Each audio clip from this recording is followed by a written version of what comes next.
Hey, discerning listeners, Love is Blind. Let's watch. Yeah. I mean, I'm pretty sure remind you of anyone? All cartoon characters. You know, you kind of look like Megan Fox. I don't know, has anyone ever told you that? No, actually, I've never heard anyone Really? use that. Really? You've never gotten that before? Thank you. What is... So they're having some playful banter, and he, I think, thinks he's giving her a compliment, and then she flips him off. And he doesn't seem to be bothered by that, but who knows what's really happening on the inside. And I think she has a style of reacting to discomfort with playful rejection, which could be functional. It could also not be. There's a lot of options in terms of how you react to things. And it's just a little moment, who knows? But it's definitely a pattern for her to do these kinds of things. And when you are deeply insecure and deeply worried of rejection, then little moments like this will be threatening on a lower level than other times, but threatening and worrisome and invoking anxiety. And if you have a pattern of reacting to that anxiety with rejection or viciousness, it's their word, then that's what you will go to. I mean, you only have a half of a second to think about how to react, to save face, and to manage all the different factors involved that you're trying to account for. So I think we're seeing a pattern there. And we can use it as a jumping off point. I don't know about Irina, but you can think about for yourself, not only for you, but also the people in your life. If you know someone like Irina who does things like this, if you do it yourself, is to have some self-awareness around this. Some couples will find each other, they both do it, and they like each other because of that. And it can get out of hand sometimes.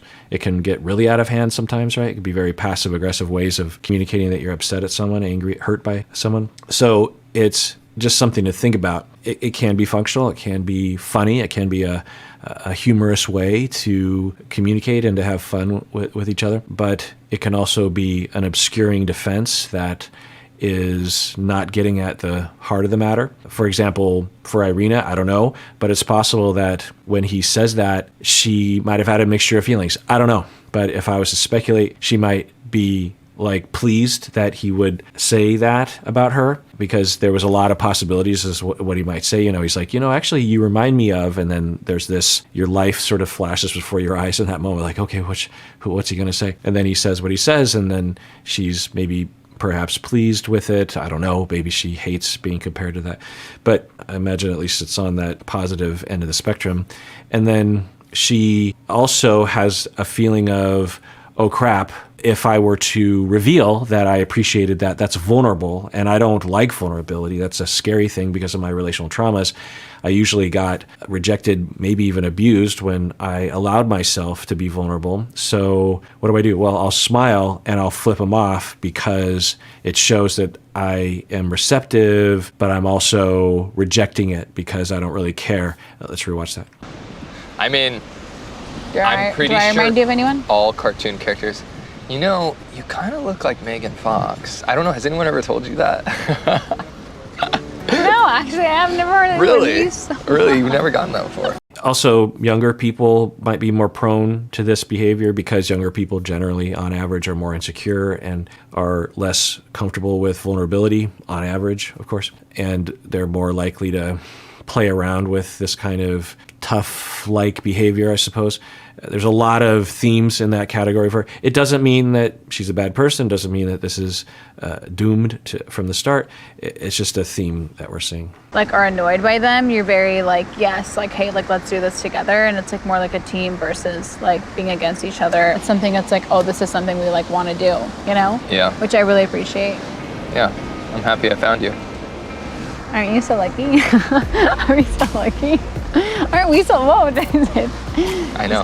Yeah, she often does that. And again, there's nothing wrong with it, but it's a pattern that when things get close, she will do something to diffuse that. And a lot of us do that. I think I do that. I think my wife does it at times. But if it's consistent, especially when you kind of slot into a mode where okay, we're sort of stepping aside from our normal fun banter. We're entering into a fragile, vulnerable area. And she, at least in the edited clips, she will do something to diffuse that. She wasn't vicious in that moment. She was just being playful, but it is an avoidance tactic. And it is something to think about for yourself.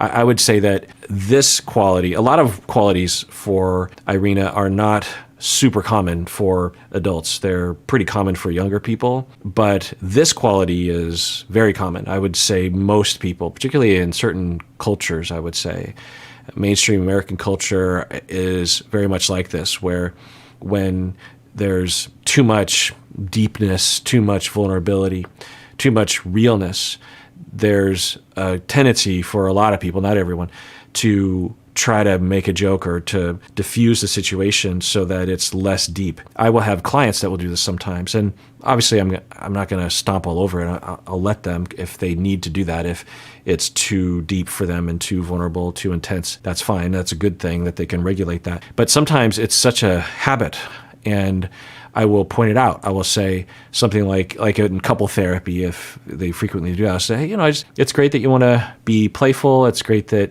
you have a great sense of humor. And I'm just wondering, just before you said that joke, which is fine, how were you feeling a lot of intensity, of vulnerability, or what were you feeling in the moment? I'm curious as to what you're feeling just before that moment, because often if I've created a good enough relationship and if the client has enough self-awareness and trust in the therapeutic process, it might take a while, but often, not always, we'll get to a place where the individual will say, well, yeah, it was intense. It was vulnerable. I felt like I was heading off. I was walking the plank. I was in unknown territory. I'm not used to that. My family wasn't like that, and I'm used to that being avoided. And I don't know. I guess it's kind of scary. And so they kind of do their own therapy for themselves. They, through just exploring that, figure out like, why do I do that? Why do I, when things are getting tender and meaningful and authentic, why do I pull it out? There's a Billy Joel song, Leave the Tender Moment Alone. So it's something to think about for yourself, because we desire typically authenticity, realness, vulnerability, real connection, a closeness. And when we are always avoiding it through various different jokey jokes, then we deny ourselves.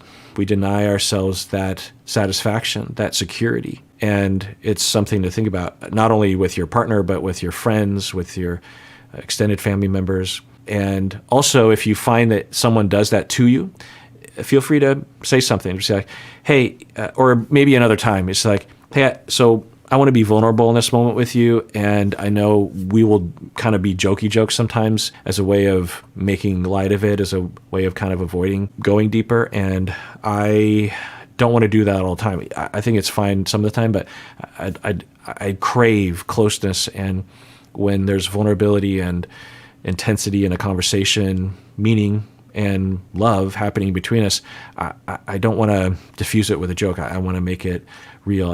Another thing that people will do as a way of diffusing and avoiding the vulnerability is they'll have a weird way of talking, like a childish way of talking. A lot of couples will do this behind closed doors.